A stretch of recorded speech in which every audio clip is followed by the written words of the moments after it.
It was really neat that Obi-Wan and Rex know about Anakin's relationship with Padme. Like you said, we'll get into that a little bit more detail, especially with what Dave Filoni said on Clone Wars Download. Um, and I love the action, like you said, the droids on Skako Minor there, particularly protecting Wat Tambor and his cronies.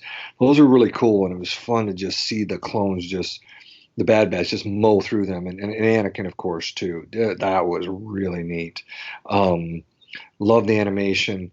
Love the planet and the way it looked, the gas planet with all the different natives there. Just brilliantly done. So, like I said, overall, just really love this episode. Excellent. Yeah, I felt the same way with this episode. This was a great episode for me. I really enjoyed it.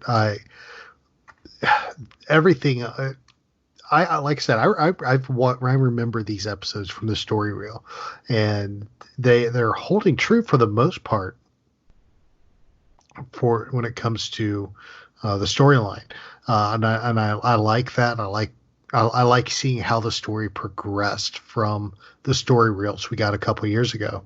I love the animation. I love the action.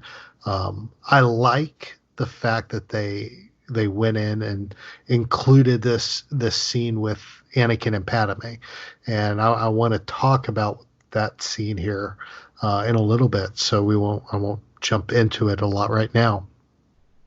But I love that they did that, and think everything just was beautifully animated.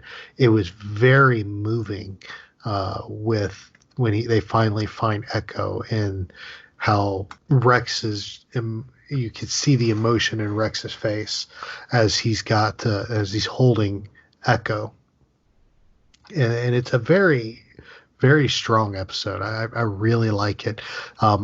Yeah, I love how they're exploring the humanity of the clones.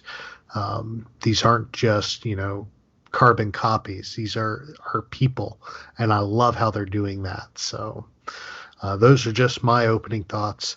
So what we're going to do very quickly here is we are just going to take a quick break. Then we will be right back, and we will jump into some of the details here of A Distant Echo. Welcome back, everybody. Aaron and David here, and we are talking A Distant Echo, the second episode of the final season of Star Wars: The Clone Wars. Man, I still can't get used to saying that, man. I never thought I would be talking about more Clone Wars. But I'm so glad we get to, and we got a tremendous story here. You heard our opening thoughts before the break, so let's go ahead and jump into it. A couple of highlights from the episode I want to touch on, and I mentioned it in my opening statement, so I want to go ahead and mention it again now.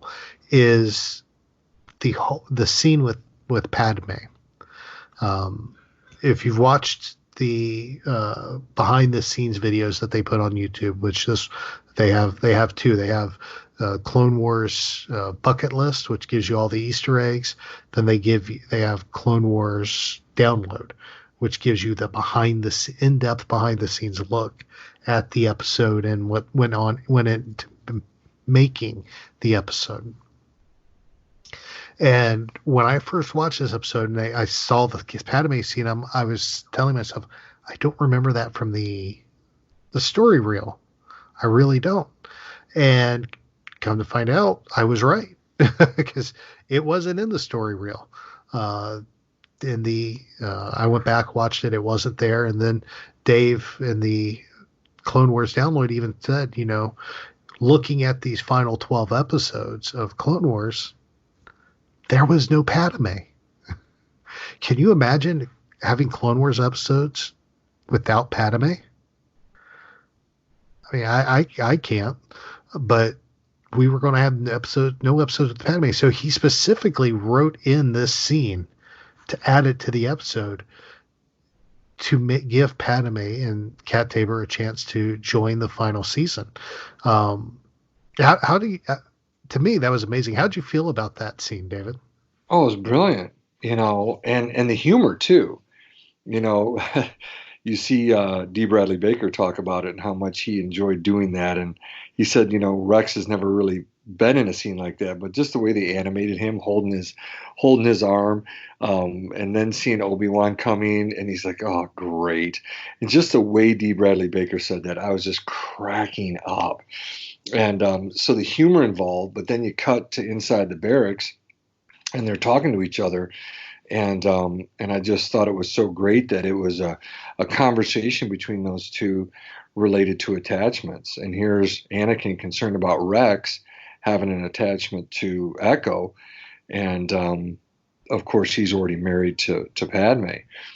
I love Kat Tabor. I love her work. And I'm so glad that Dave did that. And again, I would encourage everybody to watch that clip with Dave Filoni just to get his insights into it. What I thought was pretty cool is he says, look, Obi-Wan and Rex know he has a relationship, but not to what extent. Not sure about Rex, but Dave Filoni does speak about Obi-Wan specifically and says he doesn't know to what extent that they're married or not. And he, of course, Dave Filoni talked about Obi-Wan being in love with Satine. So that not being out of the ordinary, it's just that Obi-Wan didn't realize, at least at this point in the show, or, in the whole story, that she was that they were married to each other. Yeah, exactly, and I made it very interesting in this episode there when they were talking about when this was all occurring. Because I loved Rex's reactions. You could see him shifting his weight. He was very uncomfortable. He was nervous. It was incredible, incredibly animated, and D. Bradley Baker did a great job voicing it as well. And with Obi-Wan just sitting there, and he's like, "Yeah," he basically just grilling him, and he's not buying anything Rex is saying him. Why is he in your barracks alone? Right. He's doing an inspection without you. Well, yeah, it's just perfect the way they just played off each other.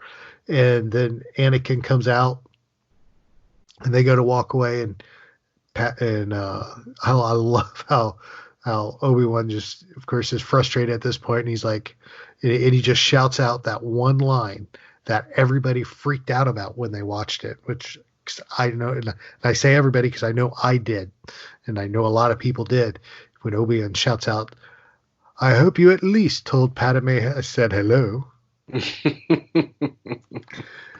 The look, if when that is said, and if you pause it, the look on Rex's face is absolutely priceless.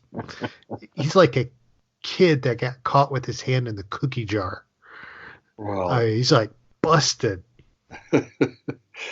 Well, and if looks could kill, Anakin, when he turned around, oh my gosh, he was not happy. Oh no, he wasn't. It was a great scene. I love it, and I love how in the conversation with Padme too, Anakin and Padme, we're seeing that relationship. She looks like she's a little pregnant already. I mean, we're seeing that progression into Revenge of the Sith, and we're feeling that tension begin to grow. And I love how we can look at this scene and we could see it just forming the path to the movie. I mean, he always relies. We always see him relying on her and trusting her. When he had questions in Revenge of the Sith, he was going to her. I don't understand why they're doing this. Why are they asking me? They don't trust me. He always goes to Padme, and we're seeing that now and reflected in the show as well, because here he is on this mission. He's talking to Padme, and he's discussing what to do about Rex and Echo. And he's getting her advice and taking her advice, and I love it because it's just showing the growth of the character toward the movie. Well, yeah, and I'm glad you mentioned it because, like, showing her little baby bump there, it's not as far as what we see when what we see in Revenge of the Sith after Anakin and Obi-Wan crash land that separatist half a ship, anyways, right? Wasn't that Obi-Wan? Well, at least we landed half a ship there on Ano- Coruscant. Remember that? You know, Another happy landing. no, yeah, exactly. Oh my gosh. And of course, when Anakin gets off and he goes over to talk to Padme, it's a much larger bump. And then of course we see in Revenge of the Sith Obi-Wan looking at Padme and knowing that it's Anakin's child. And so there's the next progression from him knowing that they're in love with each other, they're attracted to each other, but that kind of brings it full circle there in Revenge of the Sith. So putting this in is so good on Dave Filoni's part. Like he said in the Clone Wars download, these episodes weren't originally a part of the last 12 episodes. You could definitely see them being in a season 7, but then there would be a season 8. And of course, we've talked before, you and I, about all the other episodes and what they became in terms of books, The Dark Disciple, Son of Dathomir comic. So a lot of episodes were used up in those other mediums. But it's neat how he added that in and really is bringing that closer to Revenge of the Sith. And of course, my hope is that they'll run it right up to that Battle of Coruscant. And I saw something, Aaron, that confirmed, man, what was it? That the Battle of Coruscant occurs at the same time as the Siege of Mandalore. Okay. So that would, right? So that would put Ahsoka out there at the, with Maul, but then there's Anakin and Obi-Wan flying over Coruscant at the beginning of episode 3. Okay. Yeah, I hadn't seen that, but I'll have to check that out. That would explain a lot and be very interesting. So, right. I'm trying to remember where I saw. Maybe that was Riley Blanton on the Star Wars Report. I really like his podcast there with Bruce Gibson and Mark Herleman. So I think that was Riley. He's pretty sharp with his Star Wars stuff. Mm-hmm. So don't write that in stone anywhere, but I think he might have mentioned that in one of his last podcasts. Okay. Well, we'll confirm. You and I'll. Yeah. We'll check that out. We'll check it out. Yeah, I like that. That would be really cool if that was the case. Right. One quick thing about Padme before we shift gears and go into more of the story. The outfit she's wearing, isn't that the same outfit we see her in Revenge of the Sith when she goes to Mustafar? Right. That's exactly. Yeah. I kind of feel like she puts it back on, wears it and uses it the whole way through pregnancy. But that's her. Yeah. She's wearing that outfit like I wear my Star Wars shirts. How's that? All the time. Right. Repeatedly. All the time. Yeah. So. All right. Perfect. Let's go ahead and shift gears a little bit because the focus of this episode was the mission to Skako Minor. Yep. Skako, not Seiko. It's not a watch, even though it is a techno union. It could be a watch. Skako Minor, to investigate this strange signal. And of course, in the Bad Batch, we see a little bit of clashing between Rex and the clones, and it kind of picks up here, continues in this episode. I like how they carry it on, but it's in it to a separate extent. Whereas, the Bad Batch is going along for the mission. Rex is taking it a lot more personally because he's the sole believer that Echo is alive, and we see Hunter and him going back and forth pretty much through a lot of the episode about whether or not he's alive, why are they there, are we really going to risk all this, and to the point that it gets nasty. Even Anakin has to break them up and is like, look, Rex, dude, you gotta prepare yourself for what might not be there. you, Yeah.